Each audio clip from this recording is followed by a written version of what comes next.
நான் ஒரு தடவை இங்கே வந்து மீட்டிங் வச்சப்போ அந்த காலத்தில் அப்போ தான் வந்திருக்கேன் பாருங்கள், 30 வயசு இருக்கு எனக்கு. மீட்டிங் வச்சேன், ஒரு கல்யாண மண்டபத்தில் வச்சேன். அங்கே அது கிறிஸ்டின் கல்யாண மண்டபம் இல்லை, அதில் பல படங்கள் சிலைகள்லாம் இருந்தது.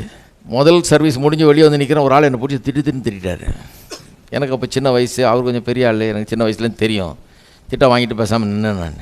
அறிவு இருக்கா உனக்கு, எங்கேயா மீட்டிங் வைப்பாங்க, கத்தரை எப்படி ஆராதிப்ப தம்பி, கத்தருடைய பிரசனை எப்படி வந்து இறங்குமாக்கும், கத்தர் எப்படி இந்த இடத்துல வருவார், இப்படி ஒரு இடத்துல வச்சுருக்கியே ஊயின்னு கத்துறாரு. 4 பேர் வேடிக்கை பார்க்குறாங்க.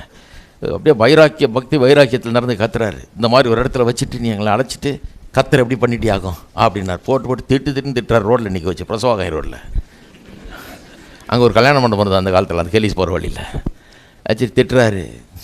பேசாமல் நின்றுருந்தேன். என்ன பண்ணுறது, அவர் வயசானவர். சரி அங்கிள்னு சொல்லி கேட்டு கம்மன் இருந்தேன். கேட்டு உள்ளே வர்றேன். அந்த கல்யாண மண்டபத்துக்காரரு அந்த முதல் சர்வீஸ் நடத்தின, ஆராதனையெல்லாம் நடத்தின நான் தான் பார்த்தார். அவர் அடுத்த சர்வீஸ் ஆரம்பிக்கிறதுக்குள்ளே கடகட்டு போய் ஷீட்டெல்லாம் எடுத்துன்னு வந்து எல்லாத்தையும் மூட்டார். அவர் நான் கேட்கல, என்ன நினச்சாலும் தெரியல, அவர் மூடிட்டார். எனக்கு அது ஒன்றும் பிரச்சனை இல்லை, உண்மையாகவே எனக்கு ஒன்றும் அது பிரச்சனை இல்லை. நான் யாரை வணங்குறேன்றது பற்றி எனக்கு மனசு கிளியராக இருக்குது. எனக்கு ஒன்றும் பிரச்சனை இல்லை. நான் இயேசுவை வணங்குகிறேன், இயேசுநாதர் வெளிப்படுத்தின அந்த தேவனை வணங்குகிறேன்.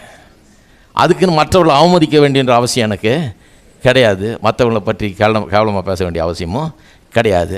அப்படி இப்படின்னு டிமாண்ட் பண்ண வேண்டிய அவசியமும் கிடையாது. இருக்கிற சூழ்நிலையில் மீட்டிங்கை நடத்துகிறேன், அவ்வளோதானே ஒழிய வர அதை அந்த அளவுக்கு புரிஞ்சிக்க முடியல பாருங்கள். ஆனால் இந்த கல்யாண மண்டபத்தால் எவ்வளோ நல்லா புரிஞ்சுக்கிட்டார் பாருங்கள். போய் கடகன்னு மூடிட்டார். மூடிட்டு வந்து என்கிட்ட சொல்கிறார், சார் பார்த்தீங்களா மூடிட்டேன் எல்லாத்தையும். என்னத்தை மூடினீங்க, என்னத்தை மூடினீங்கன்னு பாருங்கள் சார் அப்படின்னாரு. அவ்வளோ அழகாக மூடி வச்சுருக்கிறார் ஆள். நான் நினச்சேன், இந்த ஆளுக்கு இல்லாத அறிவு அவருக்கு இருந்தது.